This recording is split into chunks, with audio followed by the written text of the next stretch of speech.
इस वक्त सलीम सीधा मौजूद है। सलीम जी, कैसे देख रहे हैं ये जो आतंकवादियों ने किया, वहां पर जो सैलानी घूमने गए थे उनको किस तरीके से बर्बरता से उनके संग ये इस कांड को किया, गोलियों से उनको भूत दिया, क्या कहेंगे? देखिए, ये अगर हम अपने नजरिए से बोल लेंगे तो ये गलत हुआ है, ये आतंकवादी हमला है, ये मानवता के खिलाफ है। लेकिन अगर आप इसको इस्लाम के नजरिए से देखेंगे तो ये पुण्य का काम किया है उन्होंने, ये सवाब का काम किया है उन्होंने।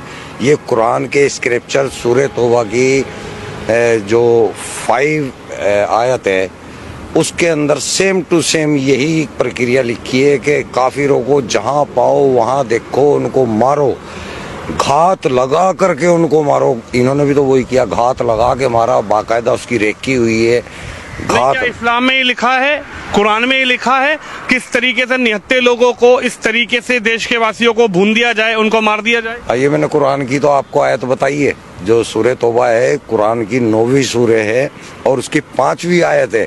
वहां पे ये लिखा हुआ है, सेम इसी तरह बर्बर तरीके से मारने का लिखा हुआ है।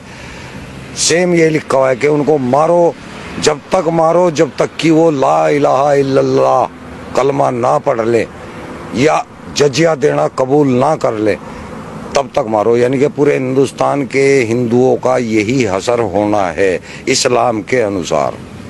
इस्लाम के अंदर अल तकिया नाम की चीज होती है, आपने सुना होगा अल तकिया।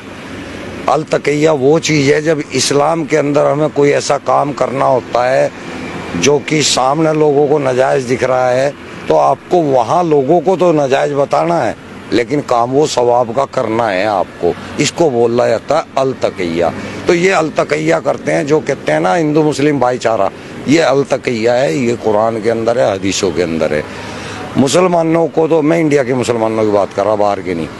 मुसलमान इंडिया का जो है वो अनपढ़ है, उसको कुरान के बारे में कोई नॉलेज नहीं है। इसलिए अगर वो भाईचारे की बात कर रहा है तो वो ठीक कर रहा है, लेकिन वो इस्लाम के अनुसार गलत कर रहा है।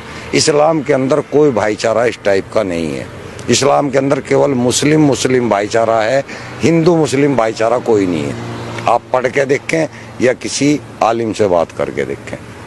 अब मैं भी आलिम ही हूँ, मैं आपको बता रहा हूँ।